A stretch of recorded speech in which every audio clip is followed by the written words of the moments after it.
if we may. Alright, the season finale of Pluribus was a roller coaster ride. Carol developed feelings for Zosia and started off on the wrong foot with Manousos. Don't want to say I told you so, but I told you so. However, she does come around in the end, so yeah, our girl and Manousos are now on a mission to save the world. Of course, the season ended on a cliffhanger, and we have a couple of theories about the next season. Let's check them out. Carol is on a clock. Gilligan did not make it easy for us to form a definitive opinion about the hive mind. There have been moments throughout the season where I caught myself thinking, what's the harm in it? But it's safe to say our perception of the shared neural network had its ebb and flow with Carol. Think about it. She is the poster girl who hated the hive mind first and was absolutely, wholeheartedly against it. We convinced ourselves that maybe the thing that reached Earth's researchers from 600 light years away could do no good, turning people into happy puppets, stripping them of their agency. That couldn't have been beneficial no matter the others' high ideologies. Carol slowly learnt they can't lie, absolutely can't do anything without her consent, and was so harmless that they can't even pick an apple from the tree. On the other hand, there was underlying cannibalism. The others ideally ate human remains. Also, if a survivor shows their anger or frustration, they just go ahead and die. It has been so conflicting. Do we acknowledge the hive mind for trying to shroud the planet in a nonchalant peace, or do we fear it as an unknown threat? Carol has been torn between these options too.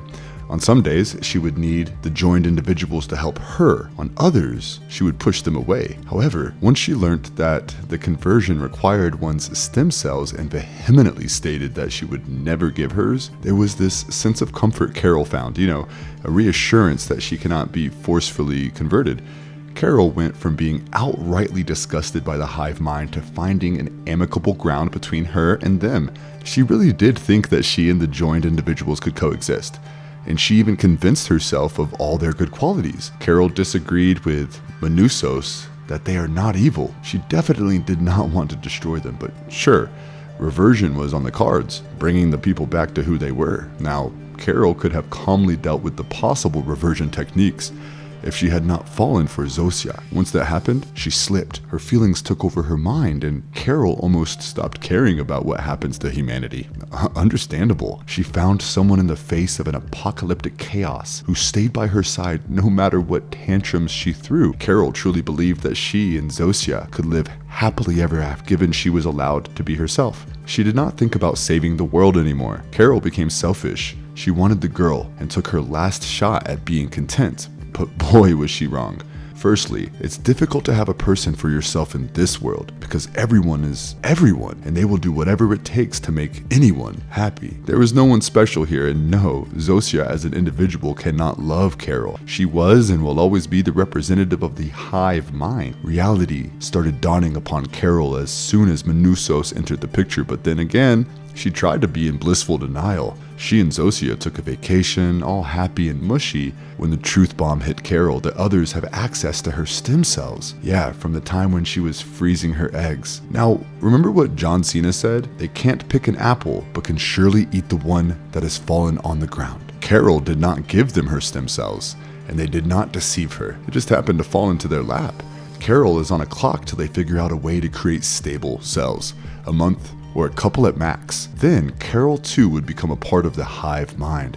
As I said, it's so unpredictable. Just when you feel good for Carol, this shit happens. Also, how is the hive mind not evil? They are conveniently coloring their wards, passing them off as truths when in reality the others are actually manipulating things to go their way.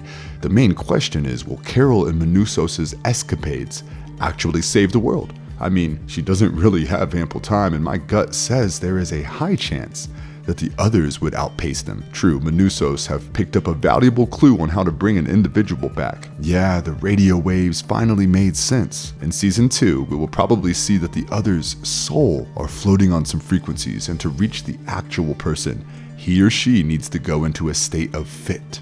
I think it'll all come together in the next season. The reason the others implored Carol not to try and reverse the process, or why millions went into a paralyzed state and died when she screamed at Zosia, is because they know that the survivors can reach out to their distant souls, which are now out somewhere. It might be revealed that any activity that might turn on their true selves is considered threatening, because once Carol or Manousos manage to tap into their real selves, they might be brought back. Think of it as an exorcism. The person is right in the body, somewhere, but the devil has taken over and is trying to reach out to the victim only, which causes them pain because the devil fights back. It's almost the same here. The people who died did not die because of Carol, but maybe because she stirred their real souls and they went into a blip. Yes, I guess we will see that the fits are moments of blips, and when someone was strong enough to realize where their human essence is and tried to regain it, they were killed off. That brings me to my next theory for season 2.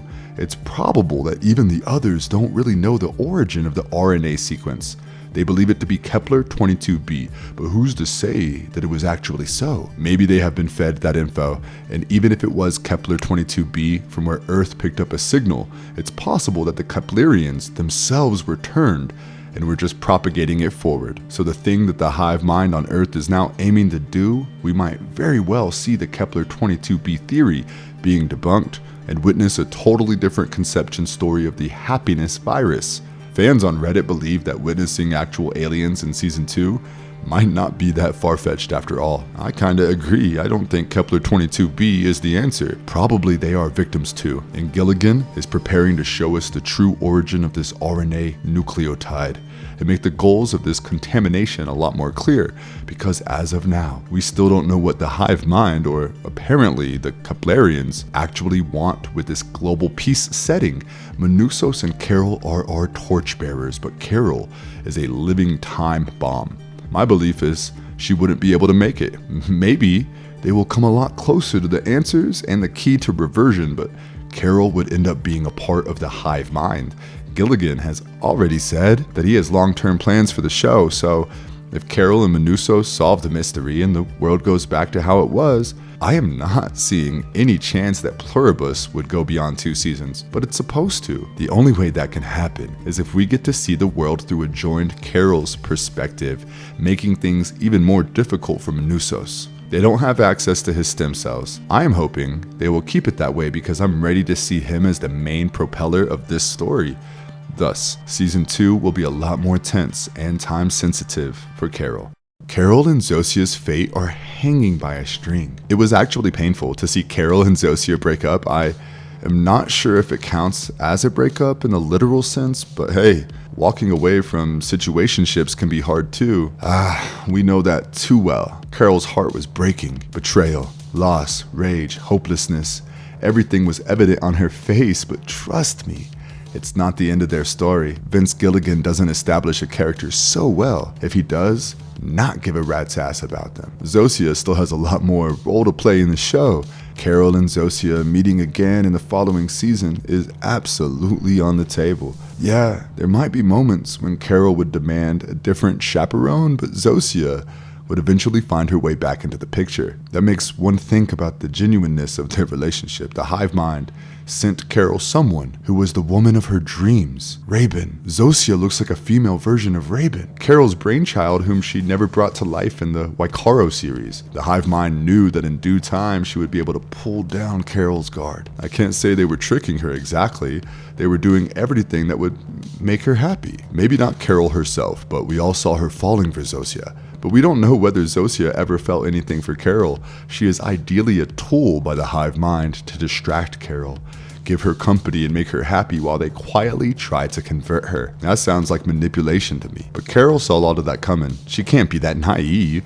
Deep down, she understood Zosia's feelings for her weren't real. And that's why she stopped thinking about reversion for some time. Because pre-joining, Zosia was a can of worms Carol could not risk opening. She is actually happy for the first time in her life, and she couldn't risk seeing a Zosia who doesn't love her. So Carol took the crumbs. However, in the end, she chose to do what is right. I mean, that's a huge sacrifice on her part. Now the hive mind will definitely try to poke Carol's wounds. Not to make her sad, but to try and make it apparent that she is losing her only source of joy. So yeah, Zosia is definitely coming back in season 2. We might see some ex-partners tension between them, suppressed emotions, and a lot of self-control on the part of Carol. There's another reason I believe we will see Zosia and Carol again.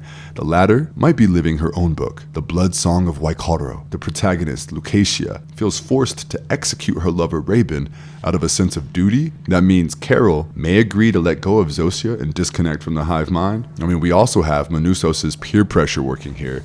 She obviously will be hesitant, but would choose to save humanity over her love. Maybe, like the book, the duo would find a reset button, and right before Zosia returns to her open self, Carol would give her something, like Rabin gave Lucasia his coat in the book. Zosia would not remember anything, but Carol would. Maybe the cured Zosia would remember Carol as a fan of her books.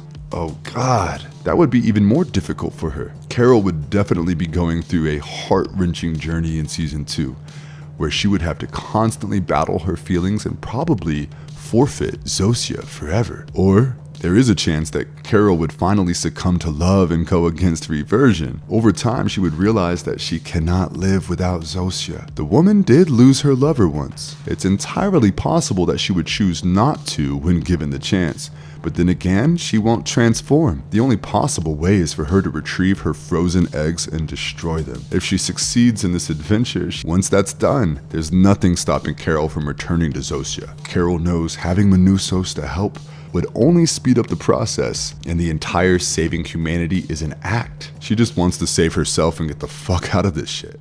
How can Carol and Manousos save the world? Carol can come off as indecisive at times, with a clear alcohol addiction, but Manousos is a man of his word.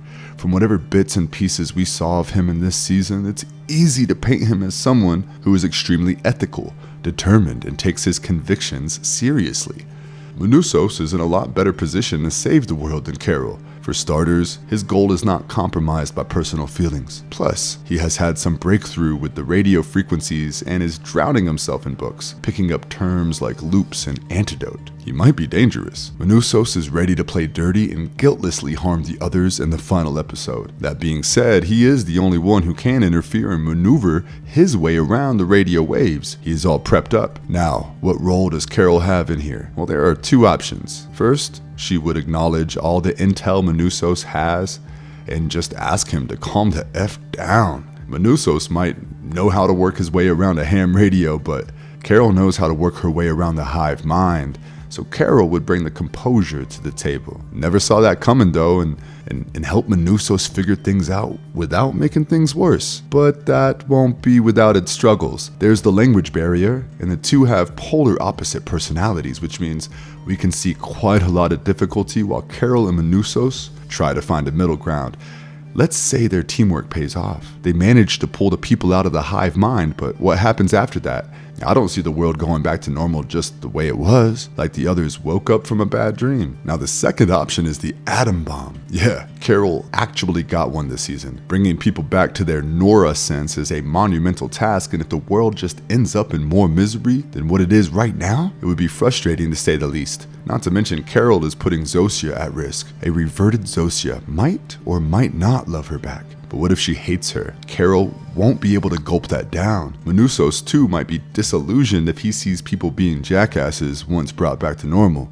The nuclear weapon might thus be Carol's plan B, and Manousos might just give in after losing all hope. See, mankind isn't exactly a rosy species. We strive so hard that the bloodshed and pain caused is just cast to the side. We turn a blind eye to people's suffering. Now, if Carol and Manousos witness this after going through hell themselves, they might very well nuke up civilizations, because let's be real, the human race is not that civil after all. Or maybe the atom bomb will work as a reminder for Carol, something she would wake up and see every day to remind herself of not getting carried away by emotions for Zosia. Also, it might serve as a metaphor for how her life is a ticking time bomb now. Because if the others really want to claim the RNA sequence as a gift, they wouldn't give something so dangerous to Carol, something that potentially opioids the entire race at the brink of extinction. They know that Carol wouldn't use it. She may threaten to if the hive mind gets closer to converting her, but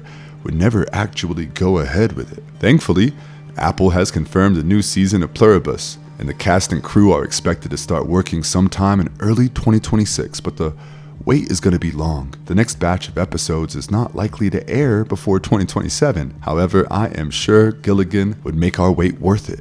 2 years hiatus for a show is an Apple TV original norm. They made us wait till 2025 for the new season of Severance to drop, so be ready to gather some patience. That being said, I am already super excited for the second season. The probable plot points are so damn exciting, and the cliffhanger has been a banger. Even if we have to wait for a long time, we have plenty of theories to speculate upon. These just happen to be on the top of my head. Do feel free to keep adding to the list. I'll see you in the next one.